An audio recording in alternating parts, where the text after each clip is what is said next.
Hello and welcome to this lecture, and from this section onwards we are actually going to learn some of the best practices which we need to follow while we write any kind of Python code.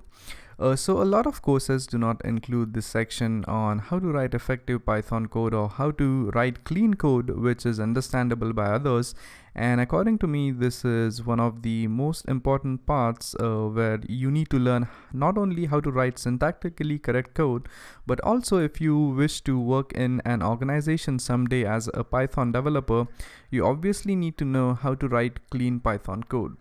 So this is going to be an introductory lecture wherein we will learn why we need to write clean Python code or effective Python code, and from the next lecture onwards we are going to learn about the best practices about writing Python code. So I will be adding more and more lectures to this particular section as we move ahead, but for now we are going to cover some of the basic things which we need to remember while writing Python code. Okay, so let's get started with this particular lecture. So I have laid out 3 reasons over here for writing a clean Python code. So the very first reason is that your code must actually be readable. And what I mean by readable is that let's say if you're working in an organization as a Python developer, and let's say you're working on a project where you need to design a certain functionality. So for designing that particular functionality, you have to write a bunch of code which will include a bunch of functions. So let's say you have built one particular function which does a particular job. So what happens is that when you collaborate with other programmers in your organization, and when the other programmer actually takes a look at your code, he must be able to identify what the particular block of code does. So if your code is not readable, that is if your coworker is not able to understand what your code actually does, then he might feel confused. Then such kind of code is actually called as unreadable code. So let's take an example of what a readable code and unreadable code looks like. So let's take a simple example of adding 2 numbers. So let's say you have to create a function for that. So you type def add numbers, and after that let's go ahead and add 2 numbers up by passing them over here. So that's going to be, let's say, a comma b, and let's say you add these 2 numbers and save it into C. So as you could see, by looking at this particular function, you could easily make out that this thing actually performs the addition of 2 numbers. But this is actually a simple example of function, but in real life scenario, you actually need to go ahead and write a lot of complex functions, and that's actually not going to be easy to identify what those functions actually do.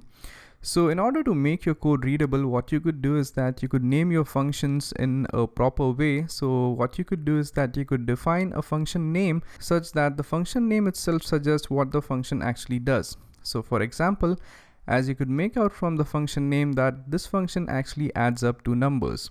Now what if you actually name a function something like, let's say, function 2.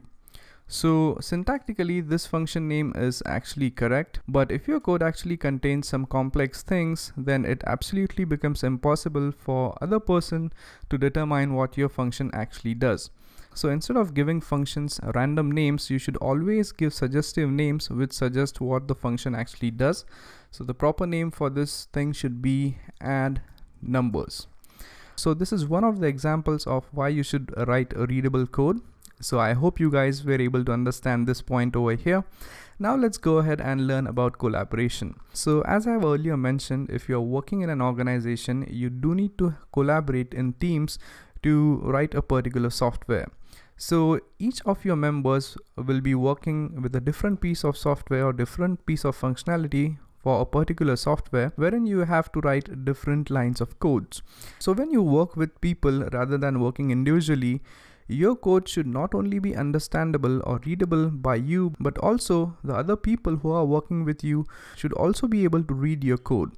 So that is the main reason for writing readable code, that is other people understand it. Obviously, as you have written your code, no matter how bad you wrote it, you will be able to understand it because it is written by you. But when some other person has a look at your code, he should be able to figure out what the code actually does, and that thing plays a crucial role when you collaborate in teams. Now the third most important point here for writing clean Python code is that the correct syntax is not enough. So even if you write some code which is syntactically correct, it doesn't necessarily mean that your code is clean. Because as I earlier mentioned, you could name this function as anything and still it's going to work, but that does not mean that your code is clean. So this was a basic introductory lecture on how to write clean Python code and why you should actually write clean Python code. And in the next lecture onwards, we are actually going to go into much more depth in this particular concept, because in order to become a professional Python programmer, or any programmer for that matter, you do need to learn the art of writing clean and efficient code. So thank you very much for watching, and I'll see you guys next time. Thank you.